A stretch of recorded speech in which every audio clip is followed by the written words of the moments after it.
हरिओम। नमस्कार मित्रों, स्वागत है आपका संस्कृत विषय अध्ययन में। मैं हूं सतीश पनेरू। तो मित्रों, आप सभी के आग्रह पर आप सभी ने कहा था कि Sanskrit code 73 NTA UGC net Sanskrit code 73 के माध्यम से जो परीक्षा करवाता है नेट की, उसका पाठ्यक्रम समझाइए कि उसकी तैयारी कहाँ से करें। तो मैं आज आप सभी के लिए इस वीडियो को लेकर के आया हूँ। इसमें आपको संस्कृत कोड 73 में जो 10 इकाइयाँ हैं, उन 10 इकाइयों में कौन से इकाई में कौन सा प्रकरण, कौन सा ग्रंथ कहाँ से पढ़ना है, कहाँ से आपको सफलता प्राप्त हो सकती है, मैं आपको अच्छी तरह से विस्तृत रूप से बताऊंगा। तो आप सभी जानते ही हैं, जो पारंपरिक संस्कृत विषय होता है उसका कोड 73 होता है। यानी कि जो शास्त्री अथवा बीए के बाद आचार्य करता है वही 73 कोड दे सकता है, ये मान्य है। और जो शास्त्री अथवा बीए के बाद एमए करता है वो संस्कृत का 25 कोड देता है, क्योंकि यूजीसी नेट संस्कृत के केवल 2 विषयों में ही परीक्षा करवाती है, 73 कोड और 25 कोड। तो 25 कोड पर वीडियो हमने बनाया है, पूरा आप देख सकते हैं, जो 25 कोड वाले हैं। और आज हम 73 कोड के बारे में जानेंगे। 73 कोड का जो इस बार का पेपर है उसको अच्छी तरह व्याख्यात्मक रूप में हल कराया है। आप इसी चैनल में जाकर के यहाँ देख सकते हैं, पूरा पेपर देख सकते हैं कि किस तरह का पेपर आता है। ठीक है, तो अब हम क्रमशः पाठ्यक्रम को जानते हैं इकाई के आधार पर कि पहली इकाई में क्या है। तो पहली इकाई जो वेद की है, हाँ, एक सूचना मैं आपको पहले दे देता हूँ। पहले मैं प्रत्येक इकाई की जो मुख्य पुस्तकें हैं, आपको तैयारी कैसे करनी है वो बताऊँगा। परंतु ऐसा होता है, कई इकाइयाँ, कई ग्रंथ, कई प्रकरण इन्होंने ऐसे दिए हैं, कई बिंदु ऐसे दिए हैं जिनकी जो मूल पुस्तकें नहीं मिल पाती हैं। तो उनके लिए मैं अंत में एक ऐसी पुस्तक बताऊँगा, 2 पुस्तकें बताऊँगा, वो आपके लिए बहुत उपयोगी होगी। उसके आधार पर आप पढ़ सकते हैं। उस पुस्तक का नाम मैं अंत में बताऊंगा। प्रारंभ में मैं जिनकी जो कुछ पुस्तकें हैं उस पुस्तक को आप ला सकते हैं, मंगा सकते हैं, अध्ययन कर सकते हैं, उनको मैं पहले यूनिट के माध्यम से बताऊंगा। ठीक है, तो आइए आरंभ करते हैं। पहला जो यूनिट है उसमें पहला बिंदु है वैदिक साहित्य से सामान्य परिचय, है ना। तो इसमें ऋग्वेद संहितायां सर्ग विचारः, माध्यन्दिन संहितायां रुद्र स्वरूपम ब्राह्मण स्वरूपम भेद, आरण्यक में पंच महायज्ञ क्या हैं, कूष्मांड होम, उपनिषद में श्रेय प्रेय मार्ग, नारद सनत कुमार संवाद, इस तरह से आगे छंद हैं। फिर निरुक्त में भाव विकार हैं, त्रयस्वर प्रदर्शन है, स्वरित भेद हैं। और आगे ये जो अंतिम बिंदु होता है ये एक आधुनिक युगे वेदोपयोग और भावी अनुसंधान चिंतनम, भाव्य अनुसंधान चिंतनम। तो इस यूनिट के लिए आप एक पुस्तक मंगा सकते हैं, उसका नाम है वैदिक वाङ्मयस्य इतिहासः। बहुत महत्वपूर्ण पुस्तक है। इसके आधार पर आप इस यूनिट की कई चीज़ों को तैयार कर सकते हैं। और बाकी जो यहाँ पर ये उपनिषद में श्रेय और प्रेय मार्ग है, इसको यदि आपको विस्तृत रूप में पढ़ना है तो आप कठोपनिषद का जो पहले अध्याय की दूसरी वल्ली है उसको देखें, अच्छी प्रकार से पढ़ लें। जो उपनिषदों के लिए एक पुस्तक आती है, ईशादी नव उपनिषद, इस पुस्तक को आप मंगा लें। इसमें उपनिषदों के बारे में जहाँ जहाँ भी आपको लगता है कि पाठ्यक्रम में बिंदु है तो इससे आप पढ़ सकते हैं। ठीक है, तो ये निरुक्त में षड्भाव विकार, ये निरुक्त की पुस्तक जब आप लाएंगे तो पहले अध्याय में ही आपको ये मिलेगा। निरुक्त की पुस्तक ले लें। और ये देवता स्वरूप विचार, ये आपको जो 7वां अध्याय है उसका, निरुक्त का, उसमें मिलेगा। और ऋचाम त्रैविध्यम भी आपको उसी में मिलेगा। यानी कि आपको निरुक्त का पहला अध्याय और 7वां अध्याय, ये दोनों अच्छी प्रकार से पढ़ लें निरुक्त की पुस्तक मंगा करके। ठीक है, तो आपका ये विषय यहाँ पर क्लियर हो जाएगा। और ये त्रयस्वर्य प्रदर्शनम, यानी कि 3 स्वरों का प्रदर्शन है, जो उदात्त, अनुदात्त और स्वरित, उन तीनों को अच्छी प्रकार से आपको जानना है। स्वरित भेद, स्वरित के कितने भेद हैं, कौन कौन से हैं, वो जानना है। विवृत्ति क्या होती है, स्वर भक्ति क्या होती है, तो इनको भी आपको इस वैदिक साहित्य की इतिहास जो ये पुस्तक है इसमें आपको ये मिल जाएगा। ठीक है, और आधुनिक युगे वेदोपयोग, इसका तो आप समाज में देखते हैं कि आधुनिक युग में वेद का उपयोग, उसका उपयोग कहाँ कहाँ दिखाई दे रहा है या कहाँ कहाँ हो सकता है। आप अपने अनुभव के आधार पर इधर उधर से कुछ भी जान सकते हैं या आप जानते होंगे। भावी अनुसंधान चिंतनम, होने वाला इन इन बिंदुओं पर जो अनुसंधान है उस पर चिंतन, इस तरह का कोई एकाध प्रश्न बन सकता है, वैसे प्रश्न इनसे नहीं आता है। ठीक है, तो इस तरह से आपका पहला जो इकाई है इस तरह से क्लियर हो जाएगा। अब जो दूसरी इकाई है वो है व्याकरण की। ठीक है, तो व्याकरण में पंच संधियाँ हैं। पंच संधि आप सभी जानते ही हैं। समास हैं, कारक हैं और प्रत्ययों में क्त प्रत्यय है, तवतु प्रत्यय है, कृत्य और स्त्री प्रत्यय और मत्वर्थीय प्रकरण है। ठीक है, तो और आगे आधुनिक युगे व्याकरणोपयोग से ही स्वयं में समझ में नहीं आता है। तो ये जितने भी आपको बिंदु यहाँ पर दिखाई दे रहे हैं ना, ये आपको आप टेलीग्राम ऐप डाउनलोड करें। टेलीग्राम ऐप डाउनलोड करेंगे तो वहाँ पर आप एक चैनल सर्च करें, सरल संस्कृत व्याकरण। सरल संस्कृत व्याकरण आचार्य अरुण पांडे जी, जो वर्तमान में असिस्टेंट प्रोफेसर हैं, उनका है। उन्होंने वहाँ पर इन सारे विषयों को पढ़ाया है।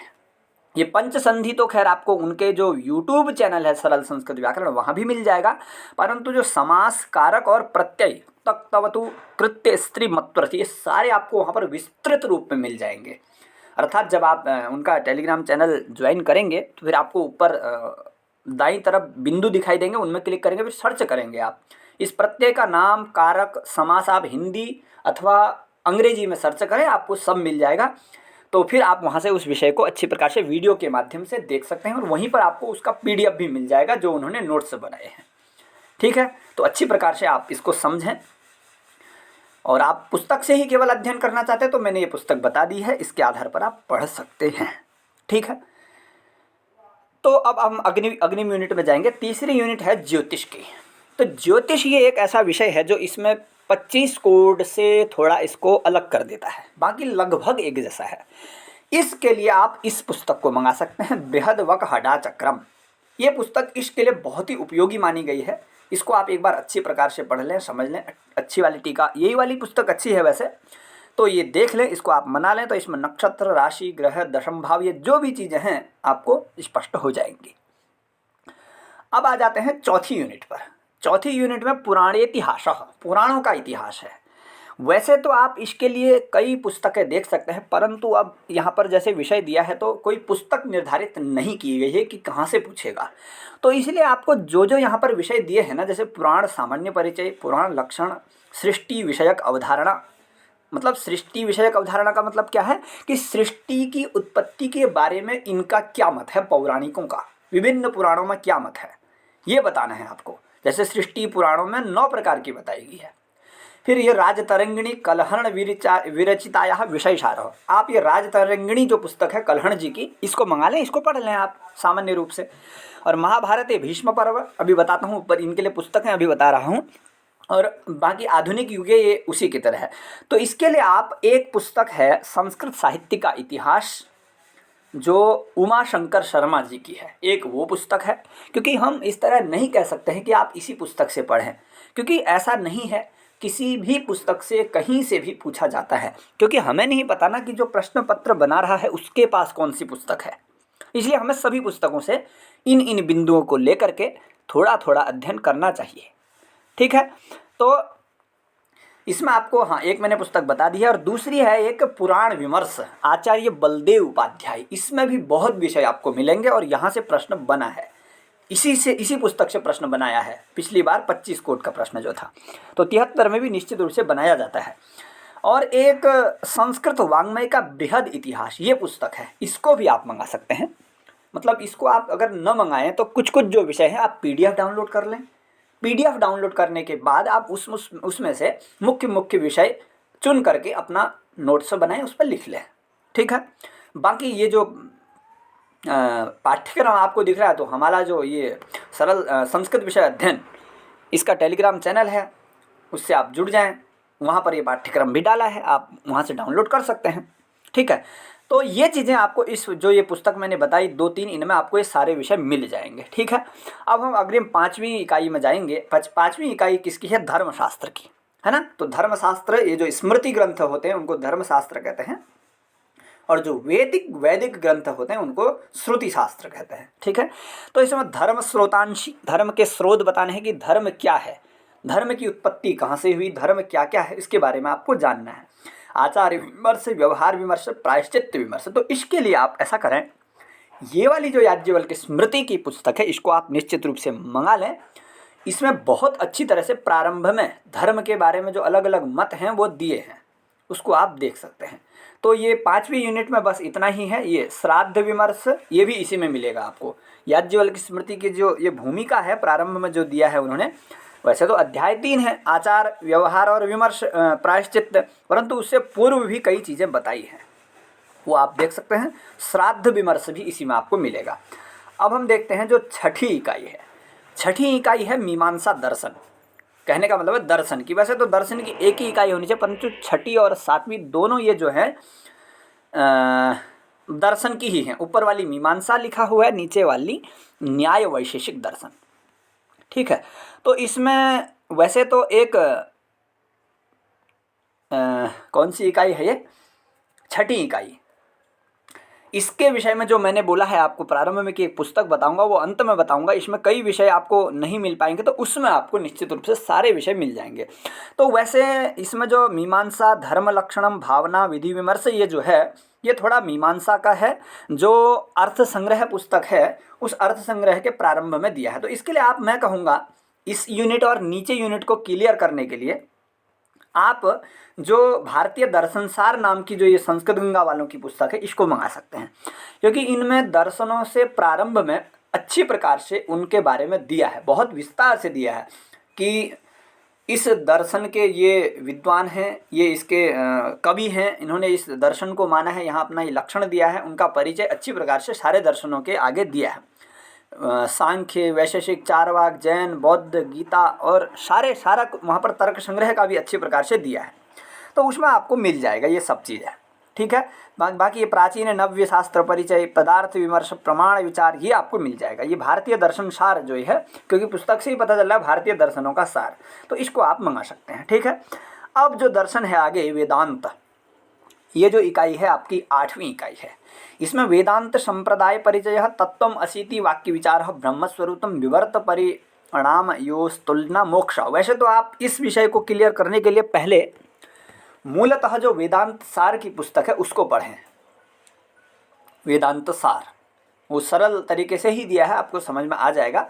वैसे तो आपको यूट्यूब में किसी का पढ़ाया हुआ मिल जाएगा, अगर नहीं मिलेगा तो उसके लिए मैं अंत में जो पुस्तक बताऊंगा उसके आधार पर भी आप देख सकते हैं। अब जो 9वीं इकाई है, ये 9वीं इकाई जानेंगे, ये सर्वदर्शन संग्रह है, जो उसके आधार पर इसमें कई चीज़ें पूछी हैं। जैसे पहले देखेंगे आप भारतीय वैदिक अवैदिक दर्शन प्रमुख सिद्धांतानाम परिचय। जो भारतीय वैदिक दर्शन है, अवैदिक दर्शन है, कहने का मतलब आस्तिक और नास्तिक कहने का मतलब है। तो आस्तिक दर्शन में जो 6 दर्शन आते हैं और नास्तिक दर्शन में 3 आते हैं, जैन, बौद्ध और चारवाक। तो ये मैंने आपको ऊपर बताया ही है। जो भारतीय दर्शन सार पुस्तक है उसके आधार पर आप ये पढ़ सकते हैं। सांख्य तत्व, सांख्य में कितने तत्व हैं, क्या है, क्योंकि इसके लिए आपको सांख्य कारिका पढ़ने की जरूरत नहीं है, क्योंकि केवल तत्वों के बारे में पूछा तो तत्वों का विमर्श तो आपको कुछ कारिकाओं में मिल जाएगा, तो उतना आपको इस पुस्तक से ही काम चलेगा। अष्टांग योग, ये योग दर्शन का विषय है। वैसे हम 25 कोड में तो ऐसा लिखा है कि जो योग दर्शन का जो विषय है वो व्यास भाष्य से पढ़ना है, परंतु यहाँ ऐसा कुछ नहीं लिखा है, तो आप थोड़ा व्यास भाष्य से भी देख सकते हैं अष्टांग योग। और जो एक दूसरी योग दर्शन की जो ये वाली पुस्तक है, ये गीता प्रेस वालों की, इसके आधार पर भी देख सकते हैं। समाधि, आगमेशु शिव शक्ति स्वरूपम, ये चीज़ भी मिलेगी। शून्यवाद जो है ये बौद्ध दर्शन का है, ये आपको मिल जाएगा इसी में। ये जो मैंने आपको, वैसे हाँ इसके लिए मैं आपको बता देता हूँ, ये आप यूट्यूब में सर्च करेंगे कि बौद्ध मत संस्कृत गंगा, तो एक वीडियो है सर्वज्ञ भूषण जी का, उन्होंने बहुत अच्छे तरीके से समझाया है बौद्ध मत को, क्योंकि 25 कोड में भी वही लगा है, तो वहीं से प्रश्न बनते, तो इसको आप देख लेंगे। और दूसरा ये स्यादवाद के लिए फिर आप यूट्यूब में सर्च करेंगे जैन मत सर्वदर्शन संग्रह संस्कृत गंगा, तो वो लगभग 1 घंटे की 1-1.5 घंटे की वीडियो है, उसमें आपका वो क्लियर हो जाएगा स्यादवाद। भक्ति तत्वों, ये भक्ति तत्वम तो आप ये भक्ति के बारे में बताना है कि कहाँ कहाँ किस तरह की भक्ति का वर्णन है, ये चीज़ें भी आपको मिल जाएंगी। आप ऐसा ना सोचें कि जिस पुस्तक का यहाँ पर स्पष्ट मैं नाम नहीं बता रहा हूँ, जो अंतिम में मैं एक सार रूप में जो पुस्तक बताऊँगा उसमें आपको सारा कुछ मिल जाएगा। अब आ जाता है अंतिम 10वीं इकाई साहित्य में। साहित्य संस्कृत साहित्येतिहास, संस्कृत साहित्य का इतिहास, काव्य लक्षण। अब देखिए काव्य लक्षण इसमें आपको सभी का ही जानना पड़ेगा। विश्वनाथ हैं, मम्मट हैं, जगन्नाथ हैं, जयदेव हैं, भामह हैं, है ना। तो ध्वन्यालोक का आनंदवर्धन है। सभी का आपको काव्य लक्षण मात्र अच्छी प्रकार से विमर्श रूप में जानना होगा कि क्या मत है क्या नहीं है। काव्य प्रयोजन भी आपको लगभग सभी ग्रंथों का जानना पड़ेगा। वृत्ति विचार, काव्य के भेद, कौन कितने मानते हैं क्या मानते हैं, ये चीज़ें, है ना। तो संस्कृत साहित्य का इतिहास, इसके बारे में मैंने पहली वाली जो चौथी इकाई है उसमें भी चर्चा करी कि इस पुस्तक को मंगा लें तो वहाँ भी आपको ये चीज़ें मिल जाएंगी। फिर अलंकारों की बात करें तो यहाँ पर अलंकार कुछ ही अलंकार हैं: उपमा, रूपक, व्यतिरेक, उत्प्रेक्षा, समासोक्ति, काव्यालिंगम और अर्थांतरन्यास। इसके लिए आप YouTube चैनल में जाएं, सरल संस्कृत व्याकरण, वहाँ पर जो अरुण पांडे जी हैं उन्होंने अच्छी प्रकार से सब अलंकारों को अच्छी प्रकार से समझाया है। हमने भी वहीं से अध्ययन करा है, तो आपको, मुझे नहीं लगता कोई भी अलंकार वहाँ पर आपका पढ़ने के बाद कोई भी आपको संशय रह जाएगा। निश्चित रूप से आपका सारे संशय क्लियर हो जाएंगे, अच्छी प्रकार से आप पढ़ पाएंगे। ठीक है, अलंकार आप वहाँ से पढ़ें। छंद की बात करें तो आप इसी चैनल की प्लेलिस्ट में जाएं, वहाँ मैंने छंदों को पढ़ाया है। ये सारे छंद हैं इसमें, ये सारे के सारे छंद वहाँ पर मैंने पढ़ाए हैं। इनमें एक छंद नहीं मिलेगा भुजंग प्रयात। तो भुजंग प्रयात तो वैसे ही सरल छंद है, आप जानते हैं, नमामीशमीशान निर्वाण रूपम भुजंग प्रयातम चतुर्भिर यकारैहि, इतना ही याद करना है आपको बस। तो ये आप देख सकते हैं। बाकी ये आप इसी चैनल की प्लेलिस्ट में जो छंदों का विस्तृत ज्ञान मैंने अच्छी प्रकार से बताया है वो आप देख सकते हैं। फिर आगे आधुनिक युगे साहित्योपयोग, भाव्य अनुसंधान चिंतनम, ये बाकी विषयों की तरह एक जैसा ही है। तो अब मैं उन पुस्तकों के बारे में बता रहा हूँ जो आपको इस यूनिट के लिए, इस पूरी यूनिटों के लिए 73 कोड को दृष्टि करके बनाई गई हैं। तो उनमें एक पहली पुस्तक है ये वाली, मार्गोपदेशिका है। इसको आप निश्चित रूप से खरीद लें क्योंकि कई मूल पुस्तकें आपको नहीं मिल पाएंगी। दूसरी एक है संस्कृत वाङ्मयांतः प्रवेशिका, ये सबसे अच्छी पुस्तक है। इसमें आपको सारी यूनिटों के सारे विषय अच्छी प्रकार से विस्तृत रूप में मिल जाएंगे। इसको आप ऑनलाइन माध्यम से भी मंगा सकते हैं। अमेज़ॉन वगैरह जहाँ भी आपको गूगल में आप सर्च करेंगे आपको सारे उसके जो संपर्क सूत्र दिए हैं उसके आधार पर आप मंगा सकते हैं। संस्कृत वाङ्मयांतः प्रवेशिका। तीसरी पुस्तक है संस्कृत प्रतिस्पर्धा प्रकाशः। ये पुस्तक वैसे तो 25 कोड को आधार करके बनाई है, परंतु 25 कोड का और 73 कोड का विषय ज़्यादा ऐसा कुछ नहीं है। मैं तो ये मानता हूँ, मैंने ऐसे लोग देखे भी हैं जो 25 कोड से एक बार यदि उनका JRF हुआ है तो 73 कोड से बिना पढ़े ही JRF हो जाता है। ये एक प्रत्यक्षता है। तो आप इस पुस्तक को भी पढ़ सकते हैं जैसे आपको लगता है कि वहाँ पर विषय नहीं मिल पा रहे हैं। अब अंत में मैं बताऊँगा जो पूर्व प्रश्न पत्र जो हैं वो आप कहाँ से हल करें।